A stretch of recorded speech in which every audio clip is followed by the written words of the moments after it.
नमस्कार, AB star news देख रहे हैं आप और आपका राज्य आपकी खबरों को लेकर हाजिर हूं मैं सोहन सिंह। बुलेटिन की शुरुआत करेंगे। सबसे पहले बात करेंगे उत्तर भारत में सर्दी के सितम की। दरअसल उत्तर भारत में सर्दी का सितम देखने को मिल रहा है। साथ ही जो लोग हैं उन्हें घना कोहरा भी परेशान कर रहा है। घने कोहरे के कारण विजिबिलिटी काफी कम हो गई है, जिसकी वजह से वाहन चालकों को खासी दिक्कतें आ रही हैं। सड़कों पर गाड़ियों का हुजूम लगा हुआ है। इसके अलावा जो लोग हैं वो अलाव का सहारा ले रहे हैं। बात अगर मैं हरियाणा के रोहतक की करूं तो रोहतक और आसपास के इलाकों में घने कोहरे की छाई हुई है। ठंड के कारण तापमान भी 3 से 4 डिग्री सेल्सियस पहुंचने से लोगों को खासी दिक्कतों का सामना करना पड़ रहा है।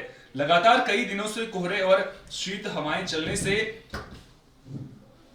लोगों को परेशानियां हो रही हैं, जिसके बाद लोग अलाव का सहारा ले रहे हैं।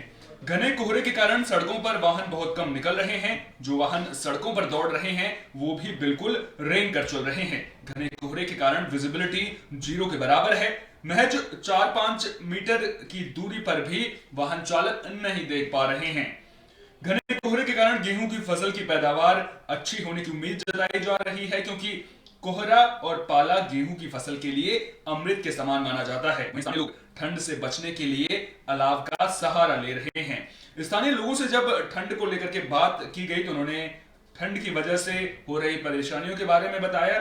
लोग ठंड के कारण घरों से कम बाहर निकल रहे हैं। इस कोहरे के कारण नजदीक का भी कुछ दिखाई नहीं दे रहा है। आपको बता दें कि उम्मीद तो यही जताई जा रही है कि किसानों के लिए ये कोहरा वरदान साबित होगा, क्योंकि धुंध जो है वो गेहूं की फसल के लिए बेहद कारगर मानी जाती है। दरअसल पहाड़ी इलाकों पर अगर मैं उत्तराखंड, हिमाचल और जम्मू कश्मीर की बात करूं तो अब हालांकि जो बर्फबारी है उसके सिलसिले में गिरावट जरूर आई है, लेकिन मैदानी इलाकों में ठंड का सितम लगातार जारी है। मौसम विभाग ने फिलहाल ठंड से राहत मिलने की उम्मीद नहीं जताई है। मतलब आने वाले कुछ दिनों तक ठंड का सितम यूं ही लोगों को झेलना पड़ेगा और कोहरे की वजह से लोग खासे परेशान नजर आ रहे हैं। खासतौर पर वो लोग जो गाड़ियों से दफ्तरों के लिए निकलते हैं, सुबह के वक्त निकलते हैं, उन्हें खासी दिक्कतें हो रही हैं, क्योंकि कोहरे की वजह से जो है वो विजिबिलिटी कम हो गई है, जिसकी वजह से सड़क हादसों की संख्या भी बढ़ गई है। क्या नाम है जी? राजेश भाई। आज कितनी धुंध हो रहा है? ज़्यादा है जी, आज बहुत ज़्यादा है। कुछ दिखाई दे रहा है? नहीं दिखाई क्या देगा, गाड़ी वह ड्यूटियाँ बचाते हैं, कुछ दिखाई नहीं देता। ठंड से बचने के लिए आग का सहारा लिया है? आग जला रखी है। धुंध तो काफ़ी है जी। कितनी परेशानी हो रही है? परेशानी तो बस बहुत ज़्यादा है, ना कुछ दिखाई देता ना कुछ। ठंड भी बढ़ी है इससे? हाँ, ठंड भी है लगातार कितने दिनों से ठंड है, धुंध है? भाई। ये आप ये लगा लो 1 तारीख से ही है। अच्छा, काफी दिक्कत हो रही है लोगों को? हाँ, काफ़ी दिक्कत है। समाधान तो कुछ है नहीं इसका। ठंड भी जरूरी है। हाँ। बहुत ज़्यादा। इतनी कितनी परेशानी हो रही है जिससे? भाई हर चीज़ को नौकरी वाले में परेशानी, आने जाने में परेशानी है, नजदीक खेत। अच्छा, तो ठंड से बचने के लिए आग लगाए हुए हैं यहाँ से? हाँ, आज से सेकल आ रहे हैं। तो ये गेहूं के लिए फायदेमंद है कोहरा? हाँ, पूरा गेहूँ के लिए फायदेमंद है। अमृतसर का एक पेपर आर्टिस्ट इन दिनों खूब चर्चा में है। दरअसल इस पेपर आर्टिस्ट ने कमला हैरिस और जो बाइडेन की पेंटिंग बनाई है। आपको बता दें कि इस पेपर आर्टिस्ट को प्रधानमंत्री नरेंद्र मोदी और राष्ट्रपति से भी पुरस्कार मिल चुका है, प्रमाण पत्र मिल चुका है। तो अमृतसर का ये पेपर आर्टिस्ट इन दिनों खूब सुर्खियों में है। आपको बता दें कि जो पेंटिंग इसने कमला हैरिस और जो बाइडेन की बनाई है उसको व्हाइट हाउस में लगाया जाएगा। तो देश के प्रधानमंत्री नरेंद्र मोदी और राष्ट्रपति से भी इन्हें प्रमाण पत्र मिल चुका है। अमृतसर के paper artist Jagjot Singh rouble ने एक मुंह बोलती तस्वीर बनाई है। यह तस्वीर अमेरिका के राष्ट्रपति और वाइस प्रेसिडेंट की है। ओथ सेरेमनी के लिए व्हाइट हाउस में गिफ्ट भेजने के लिए यह तस्वीर तैयार है। आपको बता दें कि 46 राष्ट्रपति की तस्वीर बनाई थी, जिससे जगजोत रूबल ने सबका ध्यान अपनी ओर खींच लिया था। उस तस्वीर में 230 सालों से अब तक के सभी राष्ट्रपति की तस्वीरें शामिल थी। इस तस्वीर को बनाने के लिए जगजोत रूबल को 20 दिन का समय लगा है। आपको बता दें कि इस तस्वीर को लेकर के उनकी खूब तारीफ हो रही है। 100 बॉलीवुड कलाकारों की तस्वीर भी ये बना चुके हैं। उनके द्वारा बनाई गई तस्वीर को अब व्हाइट हाउस में भेजने की तैयारी की जा रही है। तो कुल मिलाकर आप तस्वीरें देख सकते हैं कि किस तरह से कलाकारी का बेजोड़ नमूना यहां पर देखने को मिला है। साथ ही जो प्रमाण पत्र और मेडल मिले हैं वो भी आप स्क्रीन पर देख सकते हैं कि किस तरह से कलाकारी के क्षेत्र में जो जगजोत रूबल हैं वो अपने झंडे बुलंद कर रहे हैं। और अब इन्होंने कमला हैरिस और जो बाइडेन की भी तस्वीर बनाई है, जिसको लेकर के खूब चर्चाएं हो रही हैं। जगजोत सिंह रूबल, जोए बाइडन ਤੇ ਕਮਲਾ ਹੈਰਿਸ ਜੀ ਦੀ ਮੈਂ ਪੇਂਟਿੰਗ ਬਣਾਈ ਆ, ਜਿਨ੍ਹਾਂ ਦੀ ਕੱਲ ਓਥ ਸੈਰਮਨੀ ਹੋਣ ਜਾ ਰਹੀ ਆ।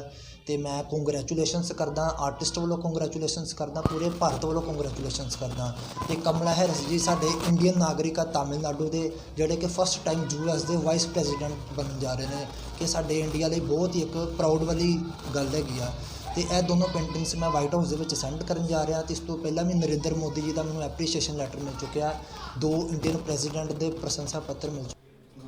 आज गुरु गोविंद सिंह जी का प्रकाश पर्व है, जिसकी धूम पूरे देश में देखने को मिल रही है। आपको बता दें कि प्रधानमंत्री नरेंद्र मोदी ने भी देशवासियों को प्रकाश पर्व की बधाइयां दी हैं। आपको बता दें कि सिख समुदाय में खासा उत्साह देखने को मिल रहा है। गुरुद्वारों में सुबह से ही जो श्रद्धालु हैं उनकी भीड़ उमड़ रही है। श्री हरमंदिर साहिब में उत्सव सा नजारा यहाँ पर देखने को मिल रहा है। अमृतसर के सचखंड श्री हरमंदिर साहिब में सिखों के 10वें गुरु पिता श्री गुरु गोविंद सिंह जी के प्रकाश दिवस को मनाया गया। इस दौरान श्रद्धालुओं ने सचखंड श्री हरमंदिर साहिब आकर नतमस्तक होकर मत्था टेका, पवित्र सरोवर में स्नान किया और अपने मन की शांति के लिए गुरुघर में अरदास की और गुरुघर की खुशियां प्राप्त की। इस उपलक्ष्य में सचखंड श्री हरमंदिर साहिब में श्रद्धालुओं के दर्शन के लिए जलोह सजाया गया। जिसे श्रद्धालुओं ने जलोह देख लिया वो अपने आप को भाग्यशाली समझ रहा है। इस मौके पर श्रद्धालुओं ने पवित्र सरोवर में स्नान किया और देश दुनिया में अमन शांति की कामना की है। आपको बता दें कि आज के दिन को सिख समुदाय में बेहद अहम माना जाता है। आपको बता दें कि श्रद्धालुओं के दर्शन के लिए जो है यहाँ पर सजावट की जाती है, जिनमें सोने के दरवाजे, सोने के 5 कस्सी, चांदी के 5 तसल्ला शामिल हैं। इसके अलावा महाराजा रणजीत सिंह द्वारा दिए गए 9 लाख हीरा, 9 लाख का हार, नीलकंठा का मोर, सोने के छत्र, असली मोतियों की माला आदि का प्रदर्शन आज के दिन जलोह द्वारा श्रद्धालुओं के लिए सजाया जाता है। इस मौके पर सचखंड श्री हरमंदिर साहिब पहुंचे श्रद्धालुओं ने प्रकाश दिवस पर देश विदेश की समूह संगत को बधाई देते हुए गुरु जी के दिखाए गए रास्ते पर चलने की अपील की है। अकाली जथा अमृतसर हाँ जी, मैं अज साहिब कमाल श्री गुरु गोबिंद सिंह जी महाराज जी के गुरपुरब के सारिਆਂ ਨੂੰ ਸੰਗਤਾਂ ਨੂੰ ਲੱਖ ਲੱਖ ਵਧਾਈ ਦਿੰਦਾ जी। बहुत ही शुभ अवसर है ਤੇ मैं ਵਾਹਿਗੁਰੂ ਅੱਗੇ ਅਰਦਾਸ ਕਰਦਾ ਕਿ ਸਾਰੇ ਪੰਥ ਦੀ ਜਿੱਤ ਹੋਵੇ ਤੇ ਕਿਸਾਨੀ ਸੰਘਰਸ਼ ਜਿਹੜਾ ਮੋਰਚਾ ਲੱਗਾ ਹੈ ਉਹਦੇ ਵਿੱਚ ਜਿੱਤ ਪ੍ਰਾਪਤ ਹੋਵੇ ਤੇ ਕੋਵਿਡ ਨਾਂ ਦੀ ਜਿਹੜੀ ਬਿਮਾਰੀ ਜਿਹੜੀ ਲੱਗੀ ਹੈ ਸਾਰੇ ਸੰਸਾਰ ਨੂੰ ਉੱਤੋਂ ਛੁਟਕਾਰਾ ਮਿਲੇ। ਧੰਨ ਧੰਨ ਸ੍ਰੀ ਗੁਰੂ ਗੋਬਿੰਦ ਸਿੰਘ ਜੀ ਮਹਾਰਾਜ ਦਾ 354ਵਾਂ ਪ੍ਰਕਾਸ਼ ਗੁਰਪੁਰਬ ਸਾਰੇ ਸੰਸਾਰ ਦੇ ਵਿੱਚ ਸੰਗਤਾਂ ਬੜੀ ਧੂਮਧਾਮ ਨਾਲ ਮਨਾ ਰਹੀਆਂ ਨੇ। ਅੱਜ ਅੰਮ੍ਰਿਤਸਰ ਧਾਰਮਿਕ ਮੰਚ ਵੱਲੋਂ ਸਾਰੀਆਂ ਸਭਾ ਸੁਸਾਇਟੀਆਂ ਦੇ ਸਹਿਯੋਗ ਦੇ ਨਾਲ ਬਹੁਤ ਵੱਡੀ ਵਿਸ਼ਾਲ ਪ੍ਰਭਾਤ ਫੇਰੀ ਜੋ ਕਿ ਭਾਈ ਵੀਰ ਸਿੰਘ ਹਾਲ ਤੋਂ ਚੱਲ ਕੇ ਸੱਚਖੰਡ ਸ੍ਰੀ ਹਰਿਮੰਦਰ ਸਾਹਿਬ ਵਿਖੇ ਪਹੁੰਚ ਰਹੀ ਹੈ ਔਰ ਰਸਤੇ ਦੇ ਵਿੱਚ ਥਾਂ ਥਾਂ ਤੇ ਸੰਗਤਾਂ ਵੱਲੋਂ ਨਿੱਘੇ ਸਵਾਗਤ ਕੀਤੇ ਜਾ ਰਹੇ ਨੇ ਔਰ ਸਾਰੀਆਂ ਸੁਸਾਇਟੀਆਂ, ਸਾਰੀਆਂ ਸਭਾ ਸੁਸਾਇਟੀਆਂ ਗੁਰੂ ਜਸ ਸੁਣਾਉਂਦੀਆਂ ਹੋਈਆਂ ਹਰਿਮੰਦਰ ਸਾਹਿਬ ਪਹੁੰਚਣਗੀਆਂ, ਜਿੱਥੇ ਸ਼੍ਰੋਮਣੀ ਗੁਰਦੁਆਰਾ ਪ੍ਰਬੰਧਕ ਕਮੇਟੀ ਵੱਲੋਂ ਨਿੱਘਾ ਸਵਾਗਤ ਜਿਹੜਾ ਸਾਰੀਆਂ ਸੰਗਤਾਂ ਦਾ ਕੀਤਾ ਜਾਏਗਾ। तो मैं सारिया संगतां नूं लख लख बधाई देना। अज सरदार पगड़ी हाउस से बहुत बड़ा स्वागत किया जा रहा है, पिछे कोऑपरेटिव बैंक वालों किया जा रहा है। खबर एटा से है जहां दबंगों की दबंगई थमने का नाम नहीं ले रही है। दरअसल ये जो पूरा मामला है वो मकान पर अवैध कब्जे से जुड़ा हुआ है, जिसको लेकर अब पीड़ित प्रशासन से न्याय की गुहार लगा रहा है। दरअसल आरोप है कि बड़े भाई ने छोटे भाई के मकान पर अवैध रूप से कब्जा कर लिया है। आपको बता दें कि एटा के तहसील जलेसर गांव नगला सुखी मानसिंह मजरा करहेला काशिमपुर का ये पूरा मामला है, जहां पर बीते दिनों दाताराम के बने हुए मकान पर उसके सगे बड़े भाई ने अपनी दबंगई से अवैध कब्जा कर लिया था, ये आरोप लग रहा है।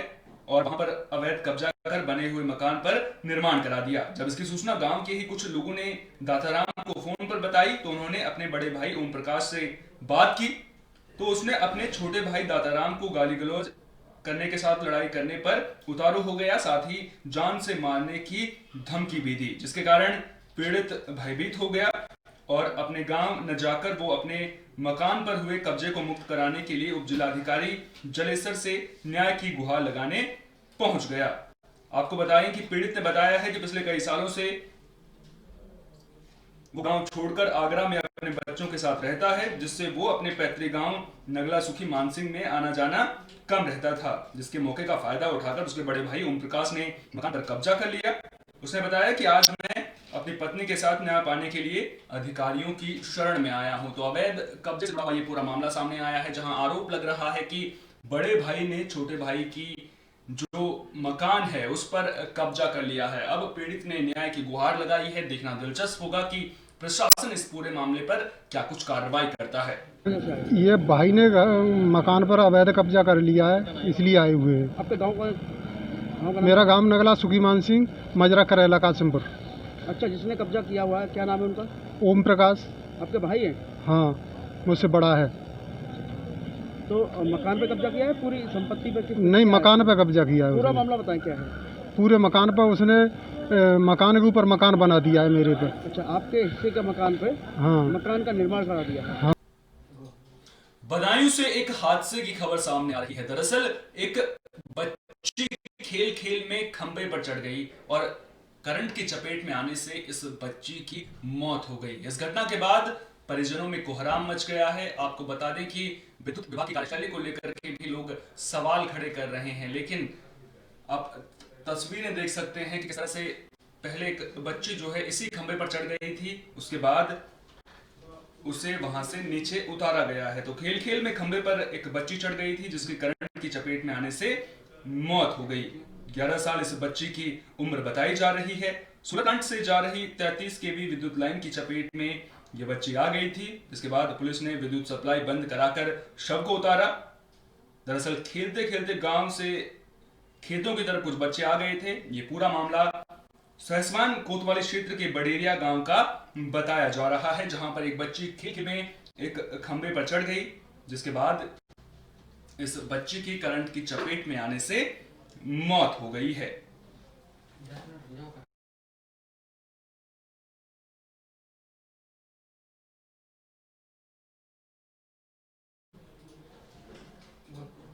यूपी गेट में किसानों का प्रदर्शन लगातार जारी है और आज जब गुरु गोविंद सिंह का जन्मदिन है, इसे प्रकाश पर्व के रूप में यूपी गेट में भी मनाया जा रहा है। आपको बता दें कि यहाँ पर किसानों ने प्रभात फेरी निकाली है, साथ ही साथ जो मंगल कीर्तन है उसका आयोजन भी किया गया है। कुल मिलाकर आपको बता दें कि जो यूपी गेट है वहां पर प्रदर्शन करने के लिए बड़ी संख्या में पंजाब से किसान भी पहुंचे हैं। इस मौके पर उत्सव सा नजारा यूपी गेट पर देखने को मिल रहा है। आपको बता दें कि यूपी गेट पर किसानों ने आज गुरु गोविंद सिंह जी का जन्मदिन प्रभात फेरी निकालकर मनाया। साथ ही साथ इस मौके पर नगर कीर्तन भी निकाला गया।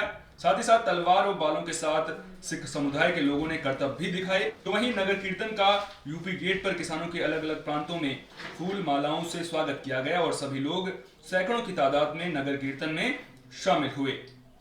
इस दौरान जो लोग यहाँ पर मौजूद थे उनमें खासा उत्साह देखने को मिला। आप तस्वीरें देख सकते हैं किस तरह से यहाँ पर हर्षोल्लास का माहौल देखने को मिल रहा है। एक और किसान जो है पंजाब से बड़ी संख्या में यहाँ पर पहुंचे हैं, लगातार सरकार से तीनों कृषि कानूनों की वापस लेने की मांग कर रहे हैं। वहीं दूसरी तरफ मौका प्रकाश पर्व का था, तो इस दौरान यहाँ पर उत्सव सा नजारा देखने को मिला है। तलवार के साथ में करतब दिखाते हुए भी श्रद्धालु नजर आए हैं। रणजीत सिंह। आज गुरु गोविंद सिंह का जन्मदिन मनाया गया, नगर कीर्तन निकाला, तमाम धार्मिक जो गुरुवाणी पड़ी है, क्या किस तरह मनाया जा रहा पूरा? गुरु गोविंद सिंह जी का पर्व मनाया गया। आज बहुत श्रद्धा से यहाँ से नगर कीर्तन निकला जी। सभी बरादरियों ने, हिंदू मुस्लिम सिख ईसाई सब बरादरियों ने रल के नगर कीर्तन का बहुत अच्छा स्वागत किया और नगर कीर्तन के साथ सभी लोग मिलजुल के सब आगे जहाँ तक पंडाल है वहाँ तक उनके साथ गए और गुरु जी को सारा दिन आज पर्व मनाएंगे हम यहीं पर। सारी संगत जितनी भी आई है, इन्हीं भी सिख बरादरी जितनी भी बरादरी हैं, सारियों ने रल मिलकर ये मनाया जी। रणजीत सिंह। खबर रामपुर से है, जहां एक युवती का शव मिलने से सनसनी फैल गई है। आपको बता दें कि फिलहाल युवती की शिनाख्त नहीं हो पाई है, युवती ने आत्महत्या की है या फिर उसकी हत्या की गई है। पुलिस इन पहलुओं पर जांच कर रही है, लेकिन साथ ही साथ आपको बता दें कि पुलिस उससे पहले जो युवती है उसकी शिनाख्त करने में जुट गई है। तो रामपुर से आपको बता दें कि एक युवती का शव मिलने से क्षेत्र में सनसनी फैल गई है। पूरा मामला रामपुर के शहजाद नगर थाना क्षेत्र के मेघा नगला का बताया जा रहा है। इस घटना की जानकारी मिलते ही पुलिस के आला अधिकारी मौके पर पहुंचे। काफी कोशिशों के बाद भी अभी तक युवती की पहचान नहीं हो सकी है। फिलहाल पुलिस ने इस मामले की तफ्तीश शुरू कर दी है। तो अब देखना दिलचस्प होगा कि जो युवती है उसकी शिनाख्त कब तक हो पाती है और फिर युवती की हत्या की गई है या फिर युवती ने आत्महत्या की है, शव यहां पर कैसे पहुंचा, इन तमाम पहलुओं पर पुलिस जो है जांच करेगी। आपको बता दें कि जांच के बाद क्या कुछ निकल कर सामने आता है ये देखने वाली बात होगी। 11 बजे करीब एक बिटौड़े में आग लगी हुई थी रात से। तो जब उसे बुझा रहे थे लोग तो उन्होंने देखा कि एक नवयुवती का सब जो है उसमें बिटौड़े में पड़ा है। फील्ड यूनिट वगैरह को बुलाया गया, मौके से डेड बॉडी को निकाला गया, पोस्टमार्टम के लिए भेज दिया है। अभी सबकी शिनाख्त नहीं हो पाई है और पोस्टमार्टम के बाद इसमें कार्रवाई की जाएगी, मुकदमा इसमें लिख लिया। वेब सीरीज तांडव को लेकर खूब घमासान देखने को मिल रहा है। आरोप लग रहा है कि इस वेब सीरीज में हिंदू भावनाओं को आहत किया गया है, जो हिंदू देवी देवता हैं उनका अपमान किया गया है। और अब आपको बता दें कि इसी वेब सीरीज को लेकर के बीजेपी सांसद सुब्रत पाठक का बयान सामने आया है। कन्नौज से बीजेपी सांसद सुब्रत पाठक ने कहा है कि जानबूझकर हिंदू भावनाओं को आहत करना एक फैशन सा बन गया है, जिसमें बॉलीवुड का एक बड़ा रोल है। बताते चले कि कन्नौज जिला बीजेपी कार्यालय में मंगलवार को पंचायत चुनाव को लेकर एक बैठक आयोजित की गई थी, जिसमें बीजेपी कार्यकर्ताओं के साथ कन्नौज से बीजेपी सांसद सुब्रत पाठक भी मौजूद थे। यहां उन्होंने तांडव वेब सीरीज पर देश भर में चल रहे बवाल पर अपनी बयान साझा किया। उन्होंने कहा कि देश में एक बड़ा षड्यंत्र चल रहा है और मैंने पिछली बार ये मुद्दा संसद में भी उठाया था। जानबूझकर हिंदू भावनाओं को आहत करना और उनका मजाक बनाना ये एक फैशन सा बन गया है, जिसमें बॉलीवुड का एक बड़ा रोल है, जिसके कारण से लव जिहाद जैसी घटनाएं भी हो रही हैं। हालांकि इस मामले में उत्तर प्रदेश के मुख्यमंत्री योगी आदित्यनाथ ने वेब सीरीज के सभी लोगों पर एफआईआर दर्ज करा दी है और अब आगे यथासंभव कार्रवाई भी की जाएगी। तो वेब सीरीज को लेकर के खूब बवाल देखने को मिल रहा है और इसी को लेकर के अब कन्नौज से बीजेपी सांसद सुब्रत पाठक का भी बयान सामने आया है। ये निश्चित रूप से एक बहुत बड़ा षड्यंत्र इस देश में चल रहा है और मैंने इसको पिछली बार संसद में भी उठाया था कि जानबूझकर हिंदू भावनाओं को आहत करना और उसका मजाक बनाना ये एक फैशन जैसा बन गया है। इसके बॉलीवुड का इसमें बड़ा रोल है, तो जिस कारण से लव जिहाद जैसी भी घटनाएं हो रही हैं। तो इसको लेकर हमने संसद में इस विषय को उठाया था और मेरा तो मानना है कि वास्तव में एक बड़ा षड्यंत्र है। लेकिन उत्तर प्रदेश के पूज्य मुख्यमंत्री योगी आदित्यनाथ जी ने इसको गंभीरता से लिया है और उन सबके ऊपर एफआईआर करा के उनके ऊपर जो भी कार्रवाई है हर संभव कार्रवाई। खबर बरेली से है, जहां बदमाशों के हौसले बुलंद नजर आ रहे हैं। आपको बता दें कि हथियार के बल पर एक ज्वेलरी शॉप के मालिक से लूट की वारदात को अंजाम दिया गया है। आपको बता दें कि बदमाशों ने हथियार दिखाकर ज्वेलरी शॉप के मालिक से लूट की वारदात को अंजाम दिया है। पूरा मामला थाना और कस्बा शेरगढ़ का है, जहां 3 मोटरसाइकिल सवार बदमाशों ने गन पॉइंट में लेकर राम ज्वेलर्स के मालिक सेवाराम उर्फ कल्याण राय की कनपट्टी पर एक बदमाश और दूसरे बदमाश ने उनके सीने पर तमंचा सटाकर 2.5 किलो चांदी और 1.5 तोला सोना लूट लिया। सराफा व्यापारी सेवाराम ने बताया कि दिन के करीब 12:30 बजे 2 बदमाश मुंह को ढके हुए दुकान पर चढ़े और उन्होंने मुझे तमंचा दिखाकर डरा धमकाकर मुझसे लूट की वारदात को अंजाम दिया। साथ ही साथ गोली मारने की धमकी भी दी है। आपको बता दें कि इससे पहले भी इस इलाके में चोरी और लूट की कई वारदातें हो चुकी हैं। 5 साइकिल की चोरी का मामला भी इससे पहले सामने आया था और अब जो सर्राफा व्यापारी है, जो ज्वेलरी शॉप का मालिक है, उससे लूट की वारदात यहां पर की गई है। अब ऐसे में देखना दिलचस्प होगा कि पुलिस इन लुटेरों तक कब तक पहुंच पाती है, क्योंकि इन लुटेरों का पकड़ा जाना बेहद जरूरी है। तभी जो जनता है उसका कानून व्यवस्था पर भरोसा बना रहेगा।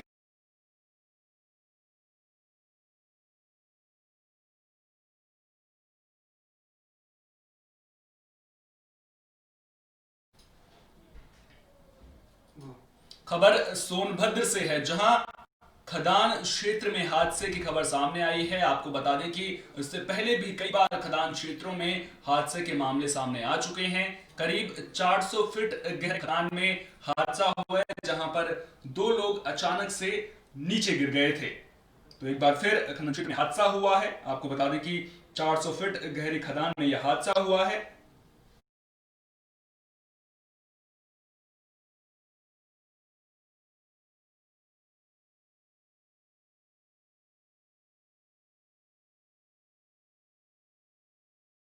मंगलवार को यह हादसा हुआ था। आपको बता दें कि इस मामले को लेकर के खनन माफियाओं की गुटबाजी से हादसे की सही जानकारी नहीं मिल पा रही है। बेबस मजदूर भी पूरे मामले को लेकर के कुछ भी बोलने को तैयार नहीं है, लेकिन साथ ही साथ जो अधिकारी हैं उनकी कार्यशैली को लेकर के भी सवाल खड़े हो रहे हैं। आरोप यह भी लग रहा है कि अधिकारियों की मिलीभगत से गहरी खदानों में खनन किया जाता है। लीज की आड़ में अवैध तरीके से भी यहां पर खनन का काम किया जाता है और इस पूरे मामले को लेकर के 28 तारीख को खनन अधिकारी का घेराव भी कर सकते हैं, क्योंकि ऐसा ही एक ऐलान स्थानीय मंच की ओर से किया गया है। और अब आपको बता दें कि जो खनन में हादसे का वीडियो है वो तेजी से वायरल हो रहा है और इस वीडियो को लेकर अधिकारी कुछ भी बोलने को तैयार नहीं है। तो खनन क्षेत्रों में हादसे की खबर सामने आई है। आपको बता दें कि अवैध खनन माफियाओं पर लगाम लगाने के लिए सरकार